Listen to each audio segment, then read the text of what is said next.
What happened Friday night? I recorded like everything Of what? of you and In front of me killing it at the Palladium? yeah, I recorded Front of Me at the Palladium. I recorded Puddle of Mud. I recorded some of the other bands that were there, and it was awesome. I'm gonna have a video coming out soon. It was a very good night. Fuck yeah. Boop.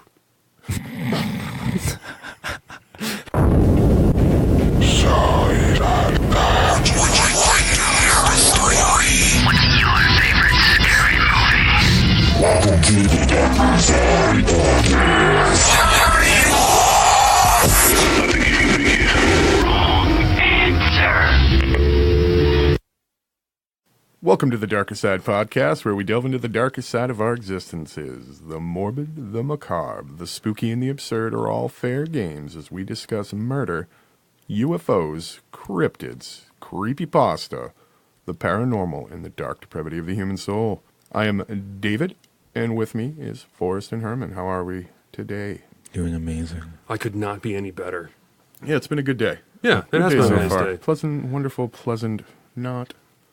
Yeah, it's kind of spooky and ominous. It's getting a little dark and maybe stormy. Oh yeah. Oh, I like Dark and Stormies. Yeah, We should drink those next time. Those are actually pretty good. Yeah, they're pretty great. Yeah, we'll Stormy definitely have Daniels. to do that. I have some nice Caribbean rum from Newfoundland, Canada. Don't think too hard about that. Unfortunately, we don't have any sponsors for today's episode. DCP Network. Well, we could. This is sponsored by the DCP Network. You guys should all go Technically. check out the DCP Network. We've got some good podcasts there. Yeah. End of sponsorship. Yeah. Right. Hell yeah. Well, let's jump right into this, guys. We're gonna get into our news stories. I will. Actually, you know what? Let's do this a little bit differently. Forrest, what do you got for a news story for us? Hell yeah. Putting me right on the spot. Exactly. I like that. This is a crazy ass motherfucking story. I mean, the second I found it, I was just like, wow, I need to do this. And this comes from CTV News. This, I guess it was updated at some point, September 10th, something like that. So the title of this is called Canadian Spotted 3 UFOs per day in 2017, according to a survey. It's quite a bit of. So that's what 306. That's over 1,000 sightings per for the whole year. That was good math. Yeah. Good job. That's a lot. That's a lot of UFOs. That's a lot of sightings, and I mean, in Canada's It's a it's vast sparsely land. populated. I mean, it's tightly populated in its It's a big cities, country. but Continent. otherwise, it's a very sparse population. Oh yeah. A lot of greenwoods and stuff up there. So Snow. basically, this was a survey taken that on average 3 sightings per day in Canada for the whole time, huh? For that whole year in 2017. That's a lot of fucking Apparently. sightings, man. That is a very many. So going forward, last September, 10 campers in Quebec say they watched as a glowing pyramid-shaped object floated above their trailer and came to a halt mid-air. The group says the unusual object hovered above the campsite and emitted an intense red light.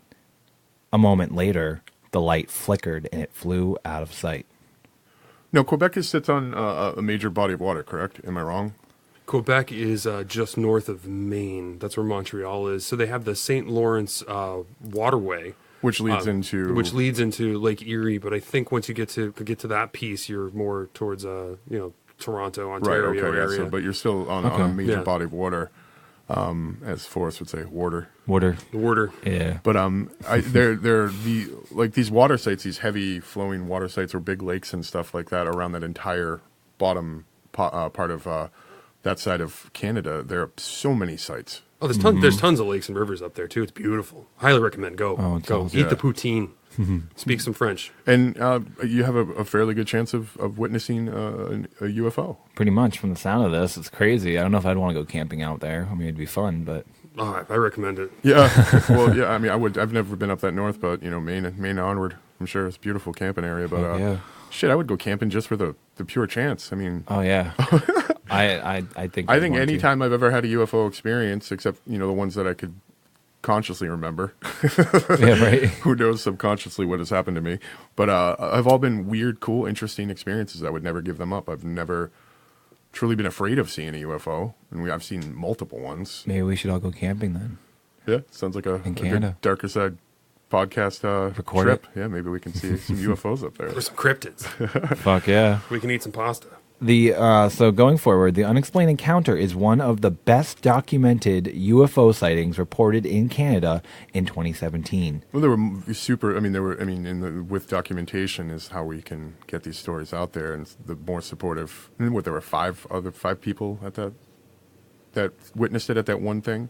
Technically, last year, 1,101 people reported seeing unusual lights and shapes in Canada's skies, according to the annual Canadian UFO survey released by UFOlogy Research of Manitoba. Mm-hmm. Ufologists. Yeah. Yeah, ufologists. That's ufologists, cool. yeah. That's cool, ufologists. Okay. The amounts to about 3 UFO sightings in Canada each day. Yeah. It was the 5th highest number of sightings since the survey began in 1989, says science writer Chris Rutkowski, who spearheaded the project. So this means that they've had 4 other years on record where they saw even more per day. That's interesting. Yeah, it does. Yep. And quoting Rutkowski, UFOs still seem to be the thing. They haven't gone away, and they don't seem to be declining in any numbers, Rutkowski told CTV News. They actually cleaned that up. It was UFOs are the thing, man. It's not like the thing because it's the thing, but it's the thing to do. You dig? I'm not gonna lie. I mean, I hate to get into this with Canada and America, but I have to say, like, it definitely sounds like America is totally covering something up then, because I mean, well, you have your UFO organizations, MUFON, and the others in this country that do, people report to them. Right. And they put out their reports every year too, based on the records, sighting amounts, details, etc. You can click on dates and locations. It's definitely not talked about by our media. Oh no, it wouldn't be. It's not covered by our media. Are you kidding me? They just came out. The government just came out admitting that UFOs were real not too long ago. I believe we reported on that. Yeah, we did report on it, but I mean, they're not. They don't care. Our news medias aren't picking up on it as like great as some of these other countries. And our government doesn't care either. No, who cares? I think Justin Trudeau from Canada actually came out and talked about the existence of UFOs and the need to plan. Well, that makes me proud of him then. Yeah. Be honest with us. Yeah, no kidding. Fuck yeah. Is that basically the end, or? Supposedly, about 1/3 of last year's cases had a logical explanation, such as a solar flare, drone, or shooting star. Another third of cases didn't include enough information to be sufficiently studied, but 10 cases had a high degree of both reliability and strangeness, and are what the UFO researchers describe as high-quality unknowns. Oh, I love that. High-quality unknowns. Yeah, you're gonna have some of them every once in a while, right? Yeah, That's good. And that's all that matters. They have those, and that's enough to enough evidence. It's crazy. HQU, high quality unknowns. High quality unknowns. Yo, you want to dig on some of this high quality unknown? Right. It's fucking crazy. It's insane. Like, it's just and it's crazy because I love Canada. I can totally see myself living there in 5 or 10 years, and well, you got a good chance of seeing a UFO up there, bro. hell yeah. That's all. That'd Scary, be the whole but thing. Yeah, we'll come visit. Right. Our remote Canadian outpost. I'll call you guys and be like, hey, you know what? I saw a UFO last night. I might have been abducted. I don't know. You'll never know. Yeah. All right, guys. Well, Forrest, thank you for that awesome news story there. Thank you. All right, guys. Here is my news story. It's Christian author. Trump is under attack from multi-dimensional Luciferian advanced beings. Of course he is. It's so simple. So this was this happened a little bit back in May of this year, but it's still funny as hell. Last week, End Times author Paul McGuire appeared on the Jim Baker Show and declared that President Trump is currently engulfed in the greatest spiritual battle in the history of all mankind. He explained on his claim on this radio program this Thursday clarifying that the battle is with advanced beings who possess supernatural multidimensional powers. It even gets weirder. The physical battles that we see in our world and nation right now are a direct manifestation of the spiritual battles going on in the invisible realm. McGuire said in an audio clip flagged by Right Wing Watch, of course. There are people very high up in what is called the globalist occult or globalist Luciferian rulership system. And this rulership system consists of what used to be called the Pharaoh God Kings. Ooh. I like it. Did you mention where the story's coming from? I will. It comes from Dead State. Oh, okay. Yeah, it's a Dead State article. So you know it's reliable. So Trump really is the puppet of Luciferian interdimensional satanic metalheads. I'm losing it. It was too many adjectives. Yeah, it's too many descriptors. So it's the Pharaoh God Kings, or what used to be called the Pharaoh God Kings. It's what Aldous Huxley called the scientific dictatorship. Oh, yeah. So the sciencey people who are being led by Satan to do his nefarious biddings, called the scientific dictatorship. And there are advanced beings who know how to tap into supernatural multidimensional power and integrate it with science, technology, and economics, he continued. Where do you think the iPhone came from? Of course. It's either, yeah, of course. That or it's retrofitted advanced technology that we've got from the UFOs that we spoke of. Or from the satanic pharaohs of the sky. It's so simple. I don't understand what's wrong with you. Or time cops. The time cops. Exactly.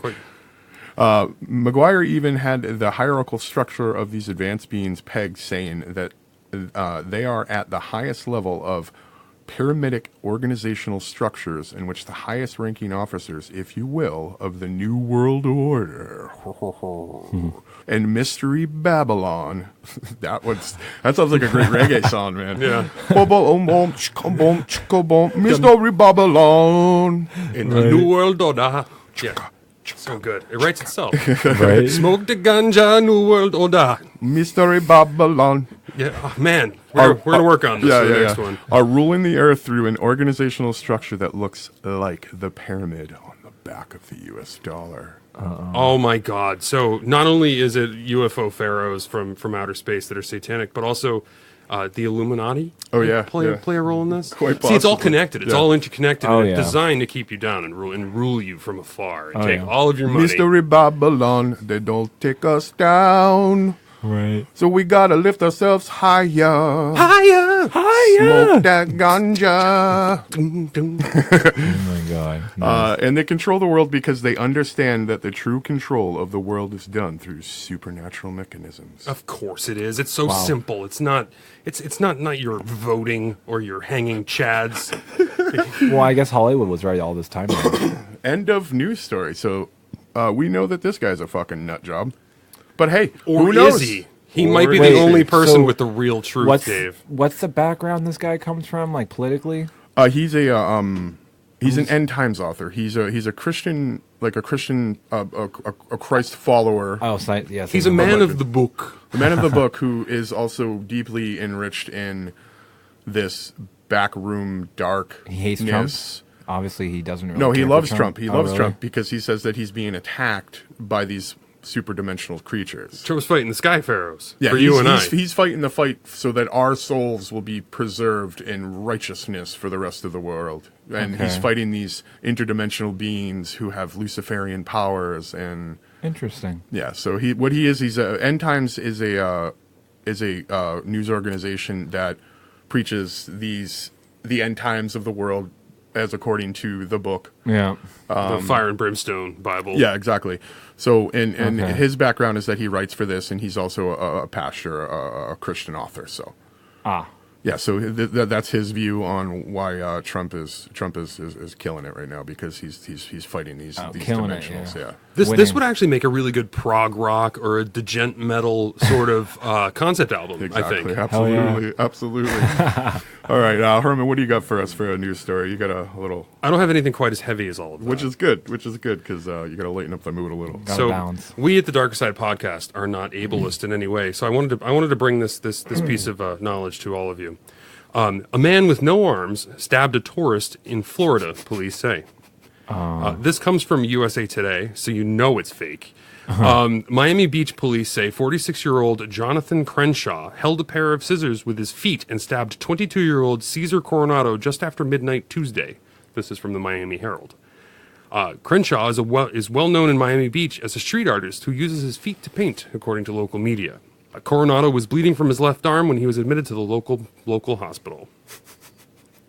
Crenshaw did claim he acted in self-defense. Problem with that was Coronado had another friend with him who said it was not self-defense. He was merely asking for directions. So, hey, where do I get a good Cuban sandwich? Stab, stab, stab. Going to the hospital. But there's no stab, stab, stab with his arms. He used his feet.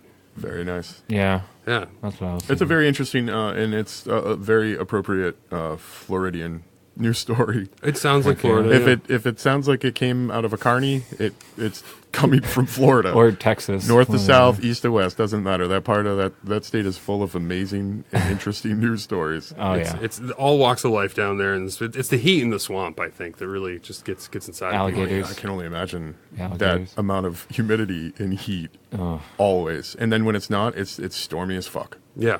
Stormy as fuck. Yeah, it's like it's either heat or humidity or absolute just chaos with weather. Yeah. I can't wait. But yeah, man, that's a perfect story. And again, something to bring us out of that other heavy stuff. Oh, yeah.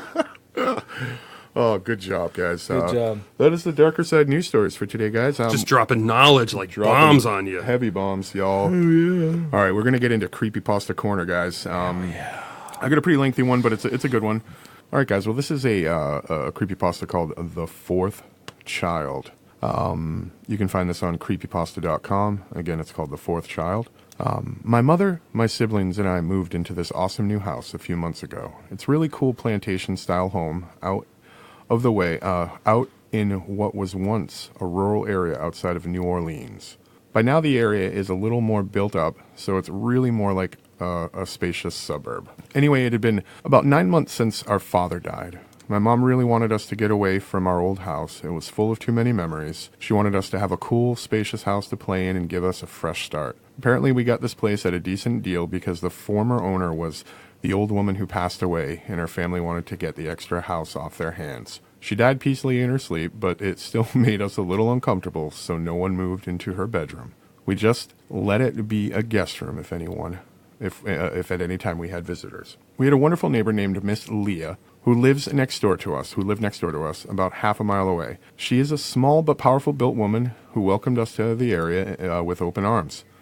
The former owner of the house was an old friend of hers, and she visited all the time, and my own mother took out the role of her new friend. They immediately became best friends, always giggling in our kitchen on the weekends. Miss Leah loves telling tales of voodoo. I now picture her as Miss Leah. Miss Leah. Yeah. Oh, my I God. don't know what that accent was. Hey, Miss Leah. They're like a Miss Cleo. Hey, come on out with Yeah. the pizza. I don't Luigi. know. Miss Leah loves telling tales of voodoo and open practices it herself. Many people in New Orleans do. She mostly practices the light voodoo. Obviously, there's a deeper voodoo. So diet voodoo. Right. Like charms Diet. for good luck and protection. She told me that you can talk to spirits if you write them letters and put them in place where you know to find them. I started seeing her every now and then. Late at night, when I can't sleep, sticking envelopes in her mailbox. I can see it from my window. When I go out in the morning, though, no envelopes would be there. One night I saw her doing the usual mailbox routine, and as soon as she walked far enough away, I ran out to see what she was putting in her mailbox. I saw little silvery, unaddressed letters to Maggie, which turns out to be the name of the old lady who lived in the house before us. I always thought Miss Leah was joking about talking to the dead, but it's clear she practices it herself. Just to test things out, I stood at the mailbox watching for a few hours. Eventually the sun began to break over the horizon, so I figured I had waited ample time. I opened the mailbox. The letter was gone. At first I was in complete disbelief, but then I was overcome with excitement. If Miss Leah could talk to Maggie, maybe I could talk to my dad. Whoa. I kept a little shoebox under my own bed. It's full of little trinkets and pictures that reminded me of my dad. I go through it every now and then when I miss him most, as sort of a therapy. A few nights after trying to rationalize what had happened to me the night with a note to Maggie, I decided the best way was to test it out was to try it myself. I wrote a letter to my dad, which felt silly at first because I don't know what dead people like to talk about. I wrote, "Dear Daddy, miss you. How are things on the other side? Mom bought this cool house for us, and we have a fun neighbor lady named Miss Leah. We're all doing okay over here, but I especially miss waking up every morning to the sounds of your loud singing in the shower. I hated it back then, but now I realize how funny and charming it was. Sincerely, Julia. Oh, that's cute. Wow. I placed the note into my special shoebox and slipped it back under the bed. When I woke up in the morning, it wasn't there. I wasn't sure how to handle it. Did he really get the message? Does he write back? What do I do now? Well, I still needed to go to school that day, so with the excitement of my supernatural letter writing subsided, I headed over to the bathroom to get ready. My older brother was singing his lungs out in the shower, something unusual for him, but I figured he was trying to become more like our dad. I knocked on the door. Hurry up in there. I need to pee. The singing continued. Jay, how much longer are you going to take? The singing continued. Then someone tapped on my shoulder. I turned around. It was Jay. He said, calm down, Julia. I'm not in the bathroom. Is the door locked? Let me see if I can jimmy it open for you. He opened the door with ease. The bathroom was empty. No singing. The shower wasn't running, but the tub was wet.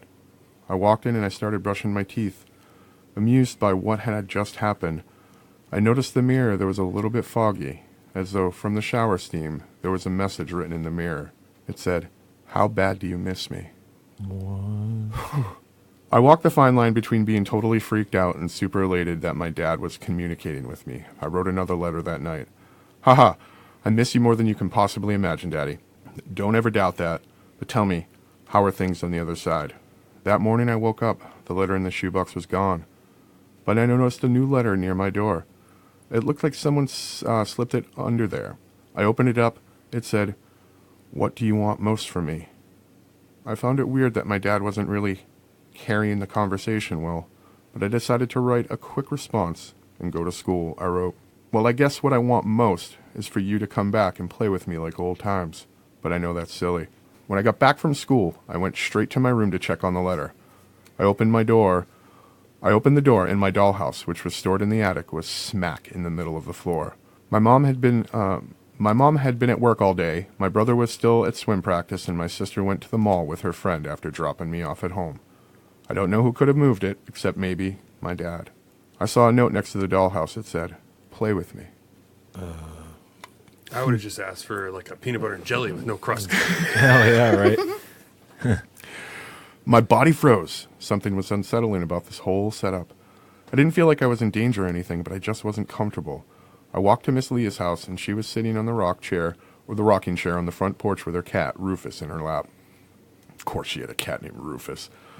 I told her I knew about the letters she wrote to Maggie. Ah, yes, sweetheart. Ah, yes, sweetheart, she said. Even though she passed, I haven't stopped talking to Miss Maggie one bit. She was my best friend, and I want her to know how much I love her and how much Rufus misses the little tuna treats she'd give him. I write her almost every day, just updating her on the life, and so when I pass too, I'll be like she didn't miss a beat. She asked me if I was thinking about writing to the dead too. For some reason I didn't feel comfortable telling Miss Leah that I had been writing to my dad already. I told her I was considering writing a letter to my dad and that I would try it out that night. She laughed. Okay, honey. You have to let me know how it goes tomorrow. I played with Rufus for a little while, and Miss Leah talked on the phone with her nephew. The sun started going down, and I figured it was about time for dinner, so I said goodbye to Miss Leah and Rufus and walked back to my house. My mom and everyone else was already back. My God, where have you been? My mom yelled. I told her I was hanging out with Miss Leah, which eased her nerves a little bit since she knew I had been home alone for a while, which scared her. My sister was grounded for abandoning me that afternoon, but she said it was smart of me to go to Miss Leah's. She then said, you know that dollhouse was expensive, right? Which seemed like odd question, but I answered, yes, I suppose. Why? She said, explain, well, I guess I just wish you'd taken better care of it, is all. I saw it in your room when I was looking for you and could see you picked off all its paint, and there were some dings and dents, and I just thought it was such a shame. Also, next time you're getting something out of the attic, wait until I get home, and I can help you, honey. Bewildered by my mother's comments, I ate dinner in silence afterwards. Afterwards, I helped with the dishes and made my way back to the room with apprehension. It seemed like the dollhouse was in great condition last I saw it, so I knew something must have happened after I left. I prayed my mom was just seeing things, that the dollhouse was indeed exactly how I left it. I opened my door. My mom was wrong. The dollhouse wasn't a little dinged up. It had been ripped to bits. Its tattered remains were strewn on the floor. Even my little dolls were mangled with their arms snapped backwards and their heads missing. I couldn't fathom what had just happened. Then I saw the letter. Why won't you play with me? My hair stood on end. Ooh. I could feel the rage emanating throughout the room. I tried to rationalize. I tried to tell myself that the context made my senses rage. But there was nothing to worry about. But how can you rationalize things when you're going around writing letters to dead people who break your furniture? I felt terrible that I'd upset my father in this way. He brought me that dollhouse himself. He bought me that dollhouse himself, so it must have hurt to destroy it.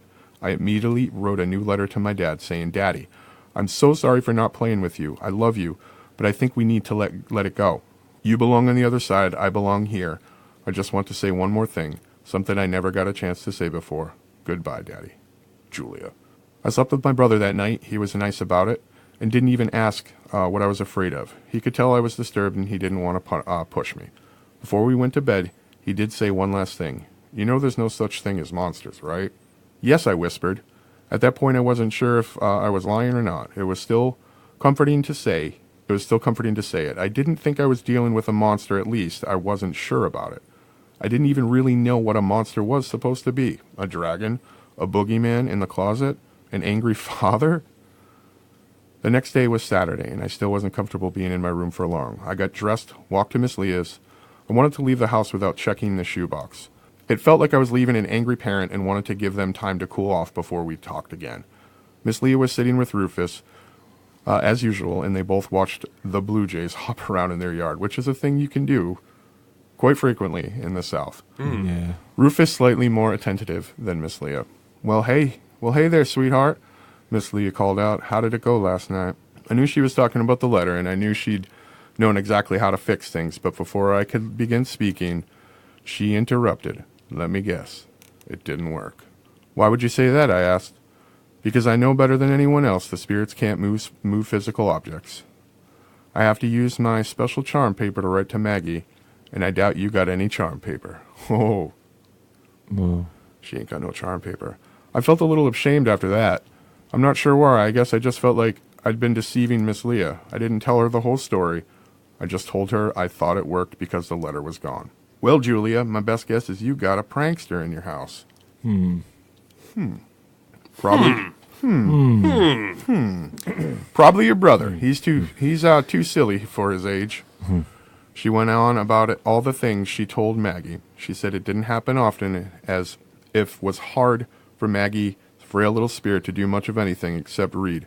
But Maggie would sometimes write back. Maggie said she hadn't crossed over yet, but when she did cross over, she wouldn't be able to get letters anymore. Maggie said that she loved Miss Leah and her letters, but one day she'd need to move on. She said eventually Miss Leah wouldn't have the strength to write letters, and they would become fewer and fewer. Once Maggie knew it was too hard for Miss Leah to write anymore, she'd cross over and wait patiently.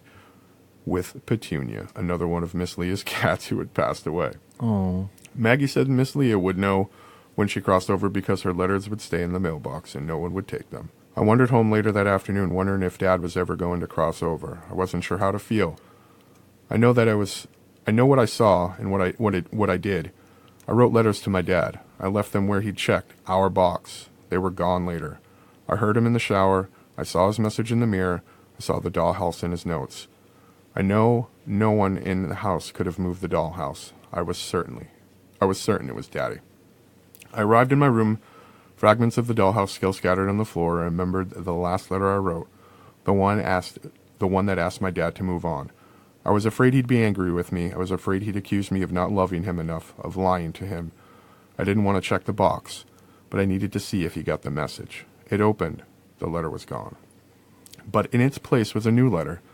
It said Julia on the cover, so I knew it was for me, and I figured he wrote back. I opened it, and I was horrified at what I saw. Daddy isn't here. What row? I bolted down the stairs and prepared to run back to Miss Leah's to explain everything, but I didn't have to. She was there giggling with my mom in the kitchen. I started walking toward them, but there was something on the other side of the division between the kitchen and living room where I could still see it, but Mom and Miss Leah couldn't. We put a framed picture of Dad there in order to remember him. There was a note on the picture. It said, "Say a word, and they're dead." I wasn't sure what to do. I knew I needed to keep quiet, but I also knew that something very, very sinister was going on, and there was nothing I could do to stop it. My sister and brother were going to a big house party, and my mom wanted to go hang with her other girlfriend that night. So Miss Leah actually came over to take me to her house that night. My mom tried to apologize for the late notice, but I was so excited to get out of the house and away from whatever it was, and she didn't even get to finish her apology. Last night, Miss Leah let me stay up late with her and Rufus. Around 12, she started writing a letter on her special charm paper, and it was very thin and glowed silvery hue. I asked her how to make it, and she said that it comes from the soul. We walked to my house together and put the letter in the mailbox. The next day, my mom picked me up. It was stopped in the mailbox because someone had pulled the letter up. There was a note from Miss Leah there, and I knew exactly whom it was from. The paper had the same thinness and silvery glow. Mom wrote it off as someone dropping it off in the wrong mailbox and asked if I would run back to give it to Miss Leah. I sprinted down the street to Miss Leah's. She opened up the letter and began reading while I sat and waited with Rufus. When she was done, Miss Leah's face turned pale. I never thought I'd see such a white porcelain complexion on a living human being. All the color was gone from her face, and she trembled. She was clearly disturbed, very disturbed. She told me not to go home, but she'd call my mom and everyone would come over for lunch. She immediately put down the letter and picked it up the phone. Once her back was turned, I took the letter to read it. Dearest Leah, so sorry I've taken such a long time to write you back. It seems that I lack the spiritual power necessary to write. Heck, I couldn't hardly even write when I saw I was alive and had hands. The lady who moved into my house with her family is lovely as ever, and I want you to know that I've been watching y'all's friendships, and I'm so happy for you. I miss giggling in the kitchen with you, but watching you and her talk is almost as good. I bet you meet all the children as well. Most of them are sweet as can be. Jay has a heart of gold and seems to really care about the family. Catherine has a great sense of humor, always makes me and the rest of the family laugh. Julia is a curious little one. She reminds me a bit of you. Then there's the fourth child. It's a vicious little thing. You know the one I'm talking about? The one with the black eyes and the long, dark claws that lives in my old room? It's always causing a ruckus. I'm glad I'm dead because that little scoundrel really gives me the creeps and watches over poor Julia as she sleeps and leaves awful little notes around the house. I noticed it the other day, and it started taking knives out of the drawers at night and bringing them under the bed with it. That mother should really do something about keeping it under control. Perhaps you could help with that. Can't wait for our next correspondence. Fondly, Maggie. I couldn't breathe. I just sat frozen as Miss Leah screamed into the phone. Oh, God, tell me you're all okay. Pick up the phone, please. Pick up the phone. She decided to call 911. When the police got to my house, Miss Leah and I waited outside. They found my mom, my brother, and my sister. They found them all over the house, lacerated into shreds of flesh. They couldn't determine how it happened. Figured it was a wild animal or something. But Miss Leah and I knew what happened. While we were waiting outside the house, we both looked up into my bedroom window. Standing there in the room where I slept at night was a black-eyed child with an evil grin that stretched ear to ear. It raised one long, sharp finger, probably 12 inches long, to its mouth, as if to say,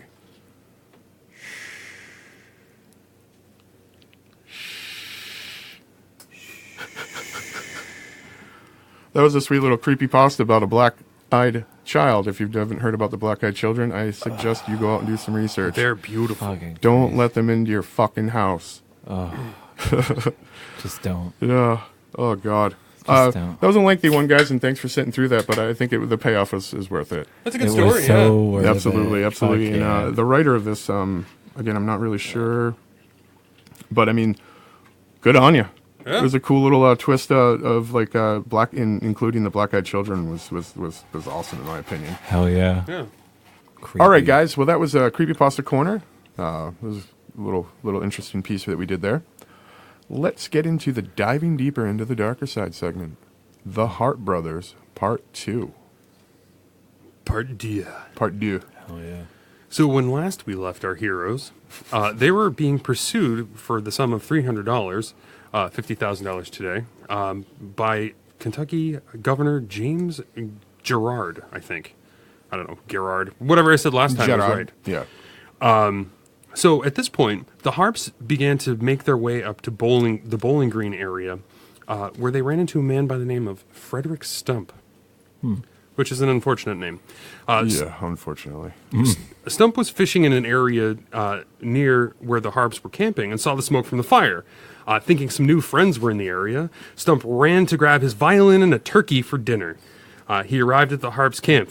Wait, you just say violin and turkey? Yeah. Violin and turkey, He yeah. had cooked up a turkey Yeah. and saw the smoke from his friends, or who he thought would be some friendly people in the woods, brought his harp over, and, and the turkey that he had cooked. Yeah, like, A little fucking living in the wilderness by yourself is a lonely ordeal. A couple people just like you, maybe a little bit down the ways. Take a nice journey. Yeah, and man. then some crusty folks. Sup, guys? Y'all want to listen to some fiddle music and eat this here turkey and get weird? And discover yourself. Discover yourself. So, naturally his body was found floating in the river, and his innards were also replaced with rocks. It's sort of their calling card, I think. Their MO, they're like, Yeah. That's their calling card. It's It's sort of the shittiest dinner party ever. like the wet bandits, right? Except they're the rock stomach hole fillers. I was thinking more of the sticky bandits. Yeah. Like, whatever that was. All right. Home And- Alone 2. Yeah, it was Home Alone 2, the sticky bandits. too. The wet bandits was Home Alone 1. Oh, was it? Yes. They had the best names. Oh, okay, all right. That's delightful. Thank Yes. you. Thank you for that remembrance from youth. So the Hart brothers ended up at a place called Cave in Rock, Illinois. The Wives and Children. Hold on, back to Cave in the Rocks, Illinois. I looked up this place because I was interested in this part of the story. It's a quaint little town to this date. It is still just like this fun little American town. Really? They've got some interesting things going on there, and it's like one of those things that like just makes you want to look it up. Like Cave in the Rocks, they just happen to have one of the coolest underground caves in like the northern part of the country.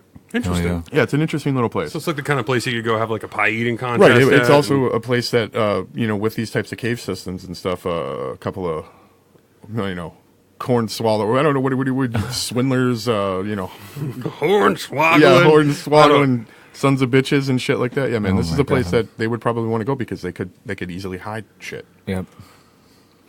That is interesting. Mm-hmm. So back to the Wives and Children. Now, I want to remind everybody who's tuning back in, especially if it's weeks later, the Harps escaped from prison by digging a hole in the wooden wall of the maximum security prison in Danville. And Which was a wooden wall. it was a wooden wall, yes. Four wooden walls. 4 wooden walls. Dug a hole in the wooden walls and escaped, and then just began getting the hell out of there. Yeah. But they left their wives, and they had just had children in that prison system. They left them completely behind. So Wow. the Wives and Children, they made a 200-mile trek down a river in a canoe and over to Cave in Rock, Illinois, which is another 90 miles away. So they made a 290-mile trek with babies in a canoe to meet back up with the Hart boys. What I thought interesting about this part is like, how did they get word back? I mean, what kind of system of communications were they getting to these ladies there? That's actually a great question. So in the book, they talk about this was most likely their plan the entire time. Oh, they had already had a plan and set, which Yeah. would make sense. So in Cave in Rock, these the Harps found a new career as river pirates. The career didn't last. The Harps killed a man by blindfolding him and running his horse off a cliff, allegedly to impress their new pirate friends. Wow. Yeah. The tack failed. Evidently, the Harps were a little too crazy for frontier-era river pirates, and they were advised to seek opportunities elsewhere. I mean, if you're fucking more nasty than a river pirate, they're literally rats with knives, guns, and a ferocious attitude for violence. Yeah, I guess the only way to actually freak out the riverboat pirates is to think it's funny to tie a man to a horse, blindfold the man, whip the horse, and make the whole thing fly off a cliff. No, I'm not sure these river people only killed if they had to while they were pirating. Yeah. Yeah. And these guys were laughing and loving it when they got this guy to jump off a fucking God. They made sport of it. Yeah, absolutely. So because of that, a little snafu, they moved to Knoxville, Tennessee, and Didn't they already spend some time in Knoxville? yeah, they're just making a big spiral. If you Just going actually back? yeah, Circle. They're going in if you circles. actually just take a map and kind of draw, you end up with an interesting Spirograph? spirograph. Like 1980s spirograph style Yeah. design, yeah. Where it's like if you try to blindfold yourself and write to really tap into your psyche, Yep. it really doesn't turn out. Or my My psyche God. is just a spiraling mess. It's probably more the case. So they moved to Knoxville, Tennessee, and the bodies honestly began to pile up at that point. Which is funny because they did spend time there, and now they're back. They still have a price on their heads for a sizable sum. Bounty, right? They're getting 50,000 USD today. Yeah, exactly. Exactly. That's enough to buy yourself a brand new Jeep, Forrest. Right, exactly.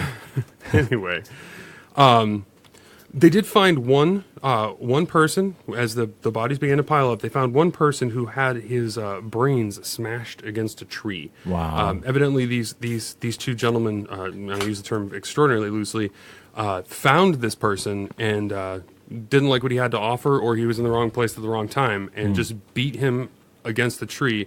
The theory is I think they wanted to throw off the scent and make it look like, a horse had kicked them or something like that. There were more that were found in the river with rocks where their insides used to be. Again, their calling card. The Harps were almost caught when they ran into two brothers who were part of a posse searching for them. Again, posse. I know so many posses. That's like how you a- made $1 though back then, man. If you can Yeah. get the bounty on somebody's head, man, that's got a lot of money. 50 grand. Oh, I mean, yeah. I'd split that with the two of you. I if would you guys rather wanted to I go. would spend 2 months doing that versus working in a field all fucking summer. Mm-hmm. Yeah, man. Yeah, making $9. So the Harps were almost caught when they ran into two brothers who were part of a posse searching for them. The Harps overpowered and killed one of the brothers, but the other one got away. So being the nomadic type, they continued to kill their way back to Tennessee. They murdered John Tully on a wilderness path, and a man and his 13-year-old son in their own homestead.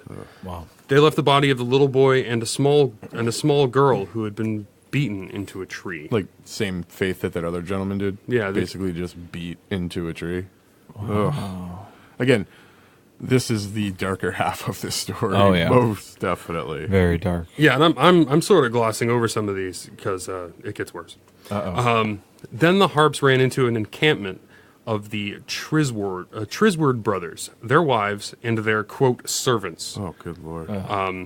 I use quotes because their servants probably weren't paid, Yeah. as was the style. Exactly. At the time. All were slaughtered. Some like to say that Cherokees assisted the Harps, but it was more of a frontier safety blanket than anything factual. In other words, they were people at the time had such disbelief that anyone could be capable of that much carnage that they assumed it was a party. Well, and then to discuss that whole concept, the safety blanket, what Herman's talking about is that they would honestly, like he said, would rather say that a bunch of Cherokee savages were slaughtering these people when literally two men could have just round them all up and destroyed them. And in the Hart brothers, their MO is all over this, especially if it's on their way to somewhere else. But the Cherokee Indians, again, brought into that whole, they're savages that no white colonial person could do this at that time. Yeah. And it was that fear of the natives, the fact that it's like, Fear mongering. well, yeah, fear mongering, and it was their way of scapegoating an actual event in that way. Is like, because I mean, Americans had been fighting for 100 years at this point with the native people, the First Nation people, Yeah.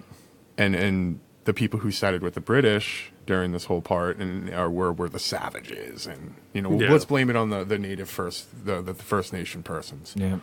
Again, the whole scapegoating thing, Yeah. Yeah, and a security blanket, as you said. it's also a little more comfortable that you could blame it on quote monsters, right, rather than just two men can come into your camp and destroy your entire family. Completely murderous serial killing, and again, they had no concept of serial killers at that time. No, that didn't come out till the 70s. Exactly. So the Harps, continuing to be on the run, with their wives and children included now, mind you. They were there when all this stuff happened. Wow. They took to living in camps in the woods. Big Harp, known to be a little violent if his sleep was interrupted, was awoken by one of the Harp babies. He quieted the infant by grabbing it by the heels and repeatedly smashing the child into a tree. Some say this was his own son or daughter, and others that the baby was his brother's son. He woke up in a fit of rage because this child was crying for us. And what he did was he grabbed this infant by the feet and just smashed it against a tree That's so fucked until up. it was quieted. And I guarantee you he dropped it on the ground and went to go lay back down He definitely went and back fell to sleep. quietly asleep. Oh, God, these guys are ridiculous. That's how fucking brutal Big Harp is, dude. He is a monster. Yeah. A monster. I would have loved to known historically what this kid's child life was like. Oh, God. No, you don't. I don't. But good Lord. Yeah, right. So the Harps settled in a place called Henderson, Kentucky, which, mind you, it's all in the same area, and they've had a price on their heads, but somehow we're just not recognized. Well, After killing a man named Slover, the Harps were discovered, and spies were actually assigned to locate them. Now, of course, being as slippery as they were, the Harps managed to wriggle out of this situation and were once again on the move. During their travels, they arrived at the home of a man by the name of Moses Stiegel. Now, this is actually very famous. Moses's wow, that's hard to say. Moses's wife answered the door and said that her husband was away on some business. She advised the Harps that they could not stay as the loft in the house was already occupied by a man named Mr. Love. I love this. Mr. Love. Yeah. Mr. Love. Oh, yeah. Mr. Love. But no, this is the Darkercide Podcast. Yeah, I did. What was she doing with Mr. Love? Right. He was asleep in the loft, mind you. Yeah, he was asleep in the loft. Sleeping in the loft. So Big Harp told Moses' wife, quote, "That makes no never mind to us. We'll just join him, be up at dawn before he rises, and be gone with no one the wiser."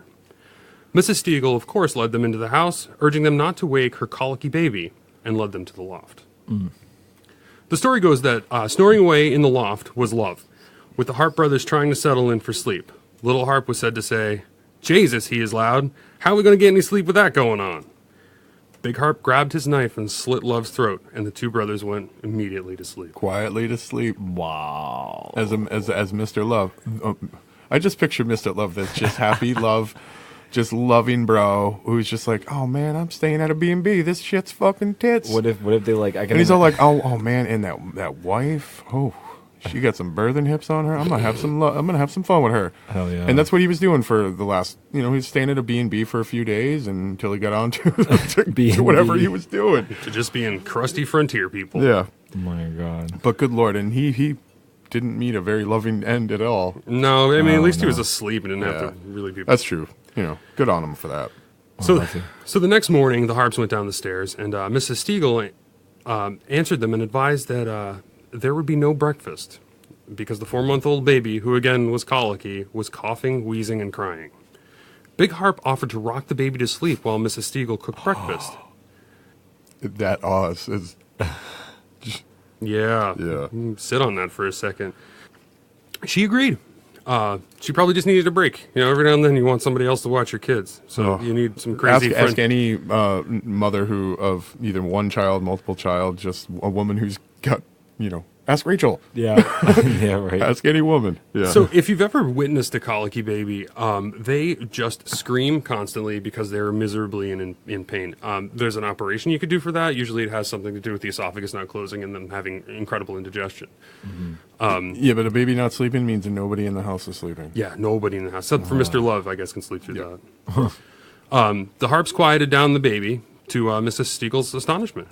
She actually asked the brothers how they had quieted down her baby that actually never stopped crying. So she went to the crib to move the blankets and saw that her infant son was in fact quiet because his throat had been slit. The startling realization of the horror that had happened was fresh from Mrs. Stiegel, who uttered a blood-curdling scream as Big Harp plunged the bloody knife into her heart, silencing the woman as he had silenced her son. Oh, God. So after that, the Harps ate a nice quiet breakfast.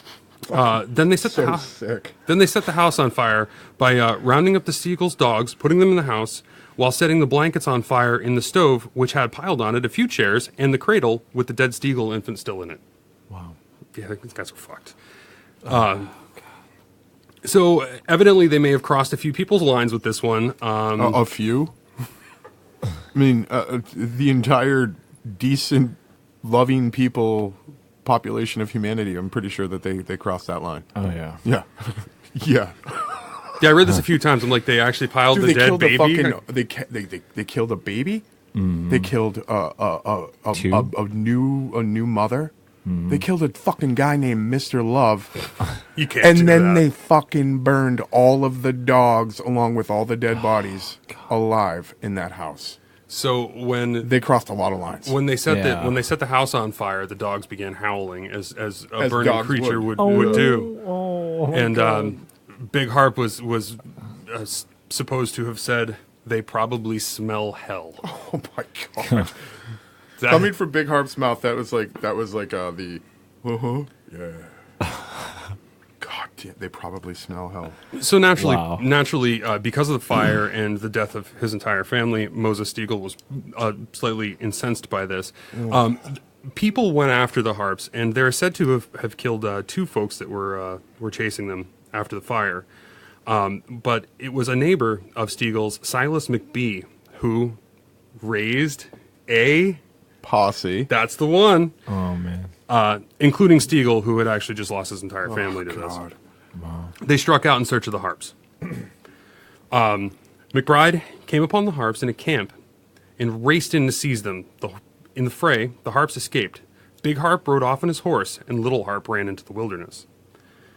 McBee went off in search of Little Harp and heard a noise in the woods. He took aim and shot, hitting his mark, though not the intended target. He'd shot a settler named George Smith, who was hiding from the Harps. God damn, Mr. jeez. Smith, right? He gets a bullet, and it's intended for somebody else. It's intended for Little Harp, right? Yeah. Little Harp, and this just dude, he's just trying to make a fucking life for himself in the woods. Gets shot as this. I mean, but hey, wrong time, man. Oh Yeah. my god, good.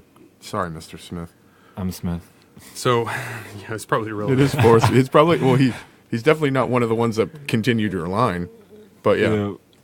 So four of the posse overtook Big Harp, who, when he saw them, trained his musket on the leader, John Lepier. The musket misfired, so Harp charges on his horse after Lepier with his tomahawk held high and murder in his cold black eyes. Lepier kept his cool and took aim, firing and hitting Harp in the torso. Now slumped and bleeding in his saddle, Big Harp said he was ready to surrender. He was pulled off his horse to the ground. He begged for water, and it was McBee who obliged by filling his shoe with water from a nearby creek and offering a frontier Das Boot to Harp. Das Boot. Wow, nice. Was it beer game? Beer games? What's the name of that Broken Lizards movie? Beer Fest. Beer Fest. Beer Yes. Fest. I love that Das movie. Boot. Das Boot. Yeah. So here's your shoe full of water. Harp was asked to confess, and he did, saying that he only regretted killing his own son. Now, is that the only thing? That's a question Wow. that I had. Is it the only thing that he said at this matter, or did he actually confess to everything? So that's a great question. That's a matter of speculation.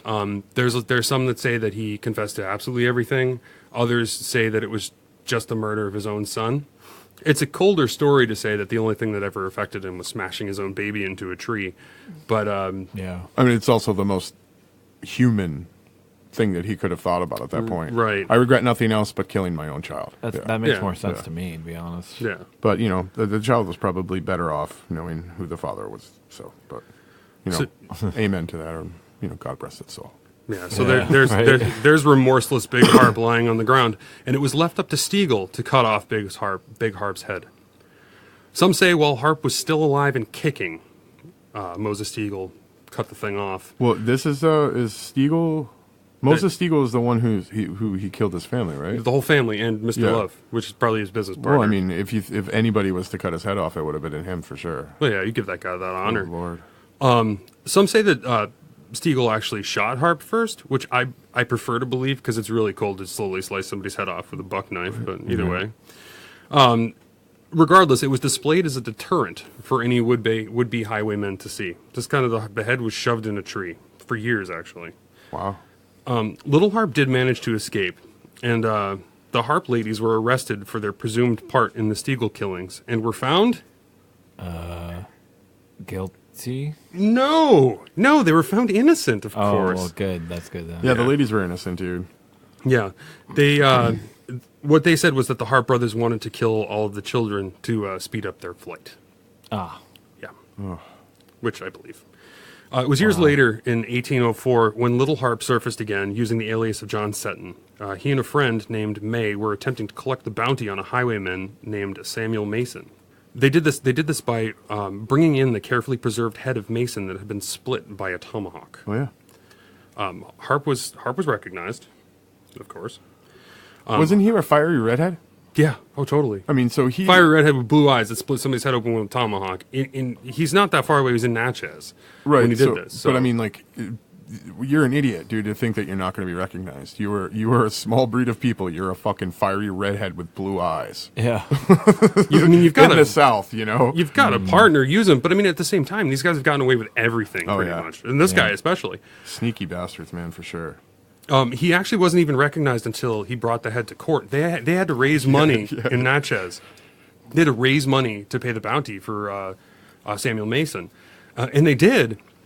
He goes to try to collect the bounty in court, and Harp and May were bound, getting ready for trial, but they Escaped? one more time. Oh, good Lord. They escaped, and the locals formed anyone? Posse. Posse. Yeah. They formed the posse to apprehend him, and this time Little Harp was not so lucky. He and May were beheaded in accordance with the custom of frontier justice. Their heads were displayed as a warning for thieves and murderers for years to come. Fuck yeah. Good Lord, dude. And I like... How do we know about this? I mean, again, this is one of those things that I feel like when I first heard about it, the suggestion from, again, our listener and our friend Greg Kozlowski brought this up to me. I had no idea about these gentlemen, these colonial serial killers. These guys were literal monsters. Yeah. Absolutely. They were actually written about at the time, but people didn't believe the stories. Right, but was it because of that whole security blanket thing that no white Anglo human being could be possible of such savagery? I mean, probably the misguided belief that a couple of Scottish immigrants couldn't do this. That's true. That's very true. It's a very interesting topic because, again, this is colonial times, people. This is the onset of America. This is that turmoilic time in our history where this country was trying to get itself together, and these savages are running around the upper Midwest of our country and the South just killing for fun. Yep. Granted, it kind of reminds me of like a Devil's Rejects type of thing where they're a tight-knit family, but their business was killing. And business was good. Yeah.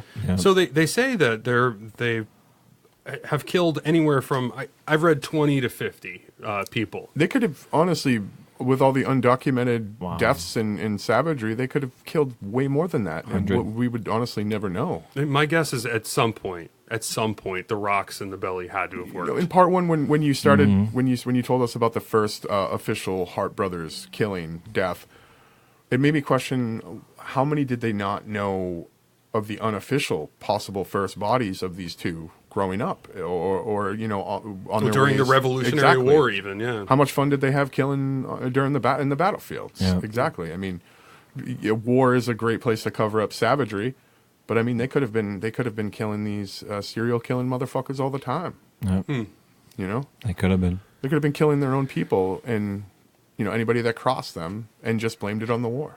Yeah.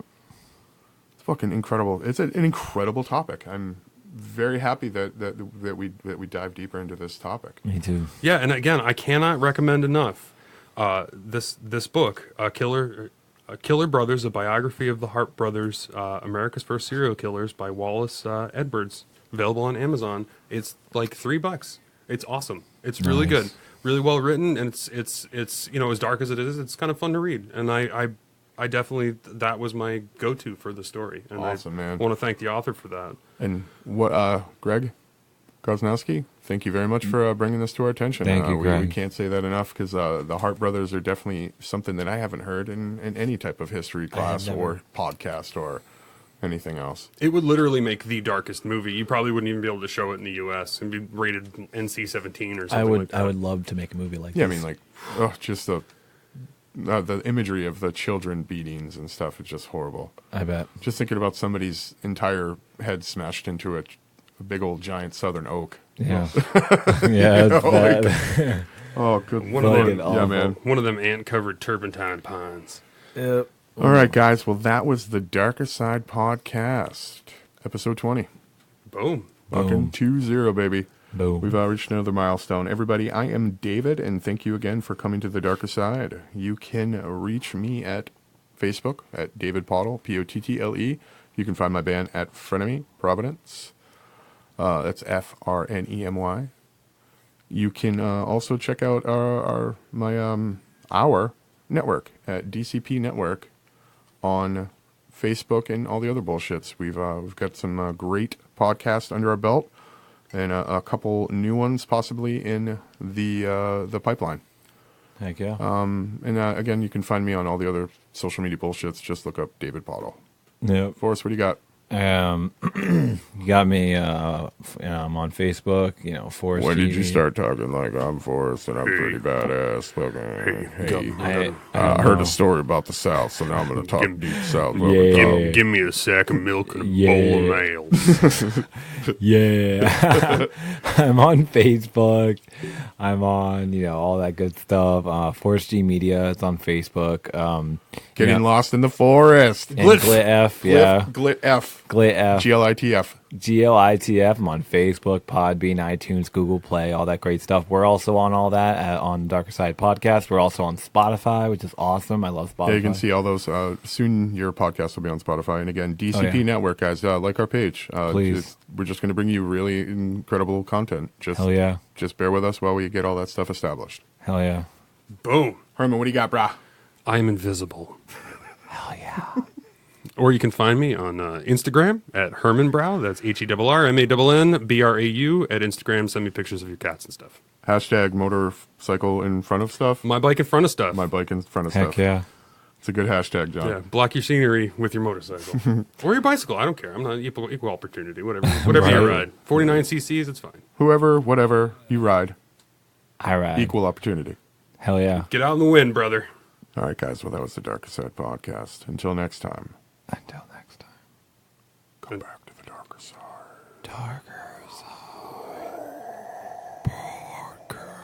That's so creepy, you guys.